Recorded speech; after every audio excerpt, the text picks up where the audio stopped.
Kui kõik pereliikmed on kindlustatud, teeb see ootamatuste korral kindlasti meele rahulikumaks, aga tegelikult tagab hea lemmiklooma elu ikkagi see, kui teda kogu aeg õigesti peetakse. Kui koerte-kasside kohta veel informatsiooni leiab, siis loomamaailma uus trend on Aafrika hiidteod, kelle pidamine veel paljudes küsimärke tekitab. Uurime kohe asja. Tere, Terbi! Milline lemmikloom on Aafrika hiidtigu?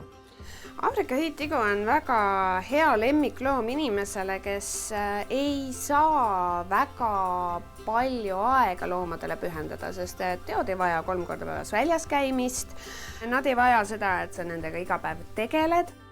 No millised on ühed õiged pidamistingimused sellisele elukale? No kõigepealt tuleks meeles pidada seda, et Aafrika hiidtigusid on mitut erinevat liiki ja nad vajavad vastavalt oma liigile veidi erinevaid tingimusi.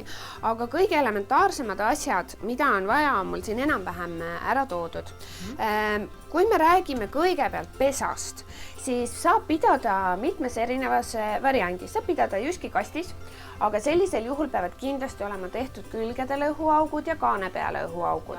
Kui me nüüd arvestame aga seda, et me ei taha jüskikastis pidada, vaid tahame, et meil oleks see loom ilus vaadata, siis terraariumis, aga terraariumis sobib tigude jaoks on selline, millel ei ole väga suurt õhutust. Näiteks eksoterrad ja kõik muud sellised ei sobi. Just nimelt selle tõttu, et neil on väga suur õhutus, aga tigu vajab niiskust. Ja visuaalselt on palju ilusam vaadata tegelikult. Allapanuks, mida tigudel on hea kasutada? Allapanuks mul on siin näide olemas, on selline kookoshuumus. See peab olema peenikene. Need on erinevaid müügil, see peab kindlasti olema just nimelt selline, mis muutub selliseks mõnusaks, sõmeraks, peeneks asjaks. No ta on nagu ka kookosmulla nimel on teda vahel saada. Just. Võtab niiskuse sisse, hoiab seda hästi ja teol on väga hea seal sees elada. Teod ju armastavad kaevuda pinnase sisse. Armastavad ja selleks peab aluspanu olema kindlasti vähemalt 10 sentimeetrit. Et muidu nad ei saa kaevuda, nad ei saa seal kasvatada oma koda, sest tigu läheb mulla sisse magama. Ta puhkab seal, ta kasvatab oma koda seal. Ja see kookosmuld siin tegelikult on üsna niiske, et praegu siit nagu päris vett välja ei pigista, aga sõrmede vahel on täiesti eraldi vesi tunda. Kuidas nüüd seda niiskust kontrollida?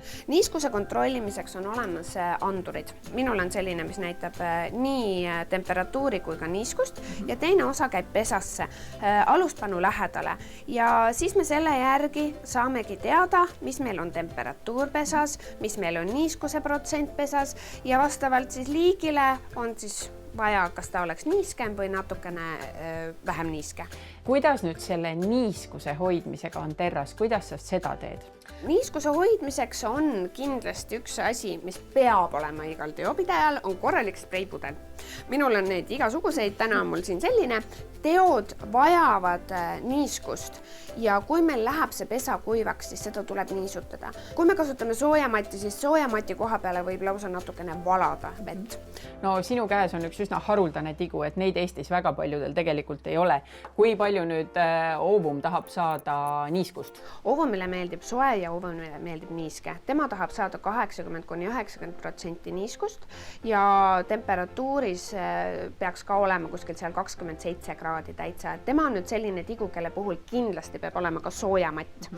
Aga kui me räägime nüüd soojamattidest, siis mina alati soovitan seda, et soojamatt peab olema reguleeritav.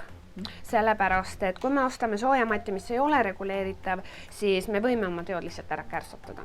Nii, kaltsium ja valk on tigude toidulaual väga oluline. Mida need elukad veel söövad?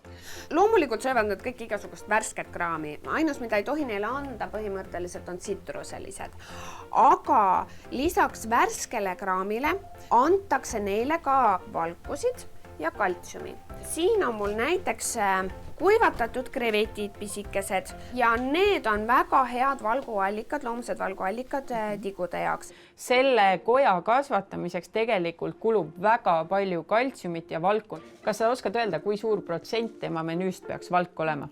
Ütlevad kuskil 30–40% peaks olema see. See natukene jällegi varieerub liigiti, aga kuskil seal kandis. nii et kuivatatud krevetid, purustatud munakoored kindlasti. Ja, purustatud munakoored on siis kaltsiumiallikas ja siin on mul üks näide seepiakivist, mis on väga hea kaltsiumiallikas, mida nad siis söövad väga hea meelega. See peaks olema nüüd tigudel pesas tõesti 24/7.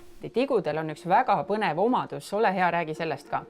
Tigudel on tõesti selline tore omadus, et nende lima on äärmiselt mõnus nahale. Mina võin omast käest öelda, kuna mina tegelen oma kätega, teen väga palju tööd, siis see teolima on väga pehmendav ja mõnus tegelikult, seda ei tasu üldse karta.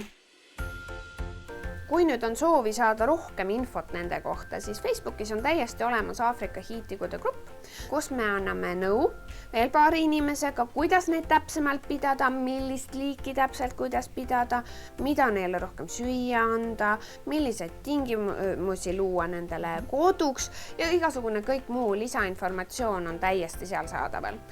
Et kellel on huvi, soovib endale sellist looma võtta, tulge gruppi, räägime täpsemalt edasi.